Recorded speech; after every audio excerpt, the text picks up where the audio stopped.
प्रश्न 2 सरल कीजिए और घातांकीय रूप में उत्तर लिखिए। प्रश्न 2 का 4।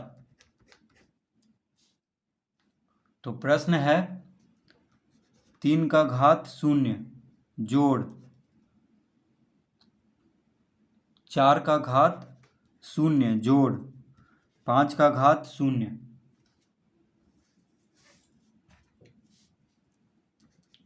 तो 3 का घात 0 है तो इसका आ जाएगा 3 का घात 0 1 हो जाएगा, 4 का घात 0 भी 1 हो जाएगा और 5 का घात 0 भी 1 हो जाएगा। क्यों 1 होगा? क्योंकि किसी भी संख्या पे अगर 0 घात हो तो उसको क्या लिखते हैं? 1। उसके बराबर हम 1 लिख देते हैं। जैसे मान लीजिए कितना भी बड़ा संख्या है, मान लीजिए यहाँ पे 100 का भी घात अगर 0 रहता, ठीक है, या 99 का भी घात अगर 0 रहता तो 1 ही लिखेंगे।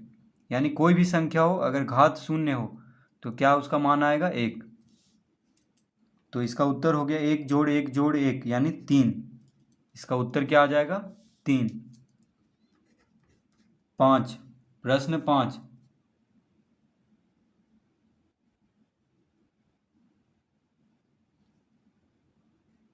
तो प्रश्न 5 है 3 का घात 0 गुना 4 का घात 0 गुना 5 का घात 0। तो किसी भी संख्या पे घात 0 हो तो उसका मान 1 लिख देंगे, यानी 1 गुना 1 गुना 1। तो इसका उत्तर क्या आ जाएगा? 1 गुना 1 गुना 1 1। इसका उत्तर हो जाएगा 1। प्रश्न 6 4 का घात 0 जोड़ 5 का घात 0 गुना 2 का घात 0। तो किसी भी संख्या पे अगर घात 0 हो तो 1 लिख देते हैं उसके बदले। तो 1 जोड़ 1 हो जाएगा यहाँ पे। 4 का घात 0 क्या हो जाएगा? 1। 5 का घात 0 भी 1 हो जाएगा गुना 2 का घात 0 भी 1 हो जाएगा। यानी 1 जोड़ 1 कितना हो गया? 2। पहले इसको जोड़ लेंगे क्योंकि कोष्टक में है, गुना 1। अब देखिए इसको यहाँ लिख देंगे 2। 1 1 कितना आया? 2 और गुना में 1 है, यानी इसका उत्तर हो गया 2 गुना 1 2।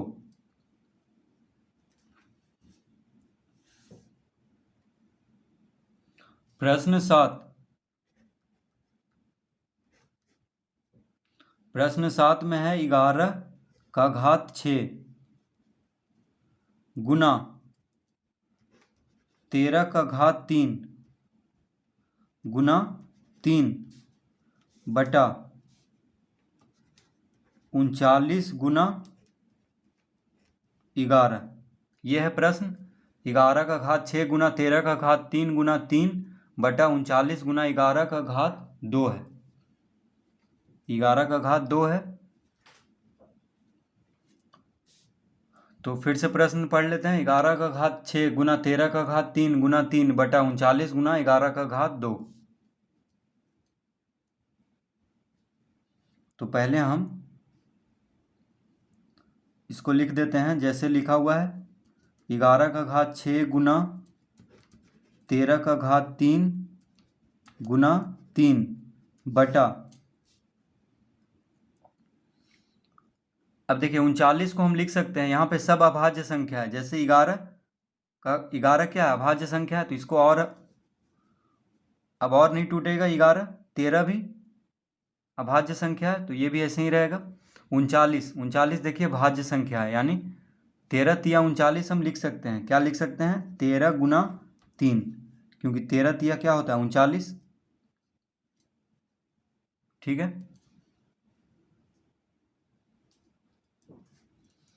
गुना 11 का घात 2 इस तरह लिख लेंगे सबसे पहले। अब हम इसको लिख लेंगे 11 का घात 6 घटाओ 2 गुना 13 का घात 3 घटाओ 1 गुना 3 का घात 1 माइनस 1। देखिए इस तरह हम इसको लिख लेंगे।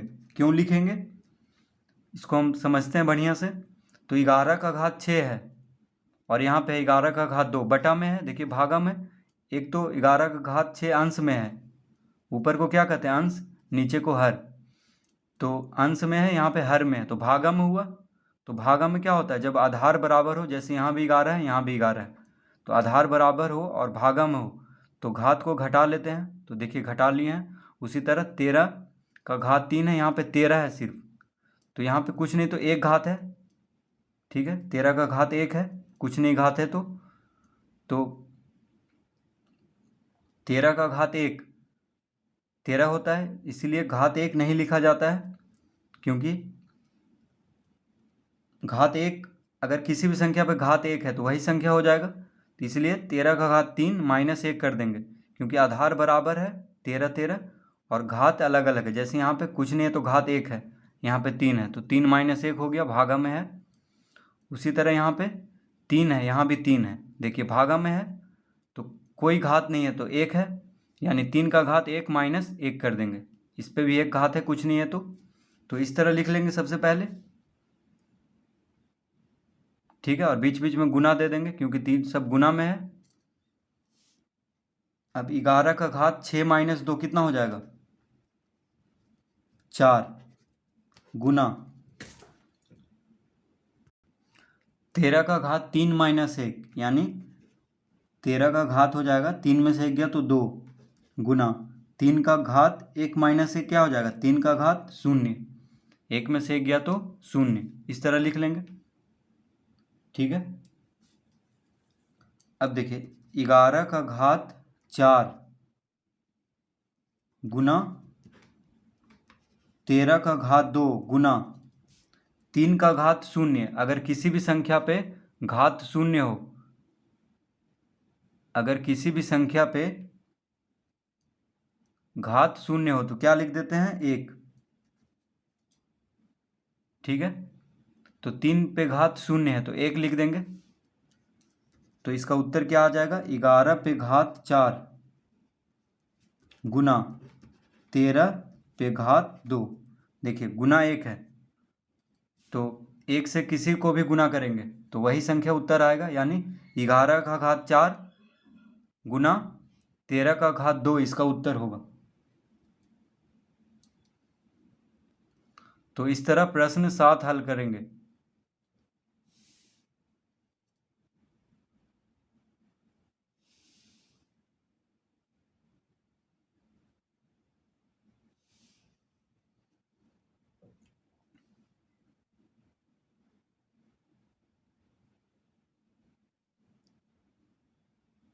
प्रश्न 8,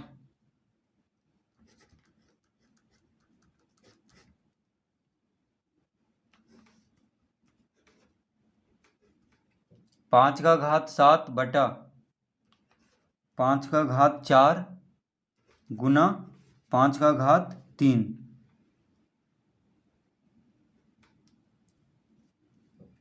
5 का घात 7 बटा 5 का घात 4 गुना 5 का घात 3।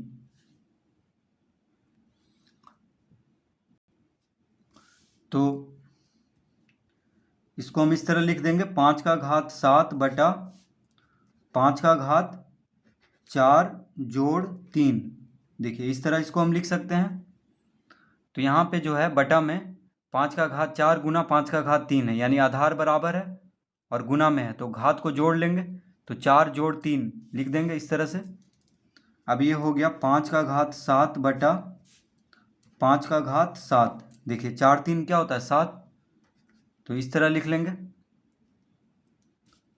अब भागा में है 5 का घात 7 भागा 5 का घात 7 है, यानी बटा में है तो भागा में हुआ। तो भागा में क्या होता है, जब आधार बराबर हो और भागा में हो तो घात को घटा लेते हैं, तो 7 माइनस 7 कर देंगे। तो 5 का घात 7 माइनस 7 हो जाएगा, यानी घात को घटा लेंगे तो 5 का घात 0।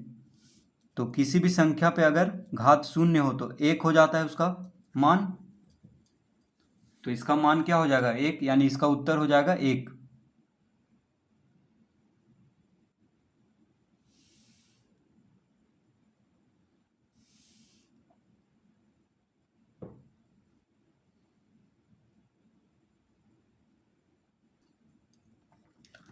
प्रश्न 9।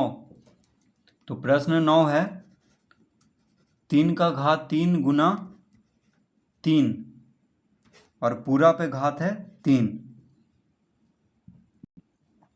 3 का घात 3 गुना 3 और पूरा पे घात है 3। तो इसको हम लिख लेंगे 3 का घात 3 जोड़ 1 और पूरा पे घात कितना है 3 है। इस तरह लिख सकते हैं इसको। क्यों लिखेंगे? क्योंकि यहाँ पे गुना में है, आधार बराबर है। जैसे यहाँ भी 3 है, यहाँ भी 3 है, और यहाँ पे देखिए इस 3 पे कोई घात नहीं है तो एक घात है। तो जब कोई घात ना हो तो उसको क्या समझेंगे कि घात 1 है। जैसे किसी भी संख्या पे घात 1 हो तो वही संख्या हो जाएगा। तो 3 का घात 1 3 ही होगा, तो इस पे कुछ घात नहीं है तो 1 समझेंगे। तो गुना में है तो घात को जोड़ लेंगे तो 3 जोड़ 1 हो जाएगा। यानी 3 का घात 3 जोड़ 1 कितना होगा? 3 1 4। तो 3 का घात 4 और पूरा पे घात दे देंगे 3। देखिए 3 1 4। तो जब घात पे घात हो, देखिए यहाँ भी घात है और पूरा पे घात है, तो जब घात पे घात हो तो क्या करते हैं? गुना कर लेते हैं। तो 3 का घात 4 गुना 3 हो जाएगा। यानी इसका उत्तर आ गया 3 का घात 12। 4 तिया 12।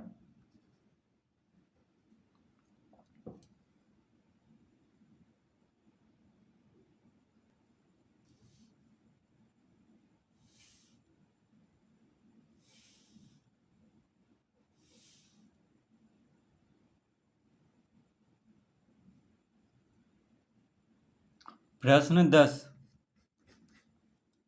तो प्रश्न 10 है 5 का घात 8 गुना 1 का घात 5 25 का घात 3 गुना 1 का घात 3। यह है प्रश्न।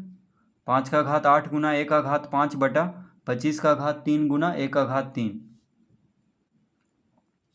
तो इसको हम इस तरह लिख लेंगे 5 का घात 8 गुना 1 का घात 5 माइनस 3 बटा 25। तो 25 को हम लिख सकते हैं 5 का घात 2 का घात 3। देखिए इस तरह से हम लिख लेंगे। क्यों लिखेंगे? क्योंकि यहाँ पे 1 का घात 5 है और बटा में है 1 का घात 3। ठीक है, 1 का घात 5 है और बटा में है 1 का घात 3, तो भागम हुआ। तो भागम में जब आधार बराबर हो, जैसे यहाँ भी ये है यहाँ भी ये है, तो आधार बराबर है और भागम में है, बटा में है तो भागम हुआ। तो घात को घटा लेते हैं। भागम क्या होता है? घात घट जाता है। तो 1 का घात 5 माइनस 3 लिख लेंगे। अब यहाँ पे 25 का घात 3 है तो 25 को हम लिख सकते हैं 5 का घात 2, यानी 5 पचे 25 होता है, तो 5 का घात 2 लिख लेंगे। और 25 पे घात 3 है तो 5 का घात 2 पे घात 3 दे देंगे। इस तरह से लिख लेंगे। तो ये हो जाएगा 5 का घात 8 गुना 1 का घात 5 में से 3 गया तो 2। देखिए 5 में से 3 घटाएंगे तो 2 आ जाएगा, बटा यहाँ बराबर का चिन्ह देंगे। अब जब घात पे घात हो, देखिए जब घात पे घात हो तो क्या होता है? घात गुना हो जाता है, यानी 2 गुना 3 लिख लेंगे। 5 का घात 2 गुना 3, 5 का घात 2 है और फिर उस पर भी घात 2 3 है, तो घात पे घात हो तो क्या होता है? गुना हो जाता है। तो इस तरह हो गया। तो इसको लिख लेंगे 5 का घात 8 गुना 1 का घात 2 बटा 5 का घात 2 गुना 3 कितना हो जाएगा? 5 का घात 6। 3 दूना 6। अब इसको हम लिख लेंगे 5 का घात 8 माइनस 6 गुना 1 का घात 2। तो यहाँ पे 5 का घात 8 और बटा में है 5 का घात 6, यानी भागम हुआ। तो यहाँ पे आधार बराबर है, जैसे 5 है यहाँ भी 5 यहाँ भी है, तो घात को घटा लेंगे, भागम में है। ठीक है, बटा में है तो भागम हुआ। तो 8 में से 6 घटा लेंगे, यानी इसका उत्तर क्या आ जाएगा? 5 का घात 8 में से 6 गया 2 गुना 1 का घात 2। 1 का घात 2। अब देखिए इसको हम इस तरह लिख सकते हैं दोनों पे घात बराबर है, जैसे इस 5 पे भी घात 2 है और ए पे भी घात 2 है, तो इसको हम इस तरह लिख सकते हैं 5 गुना ए पे घात 2।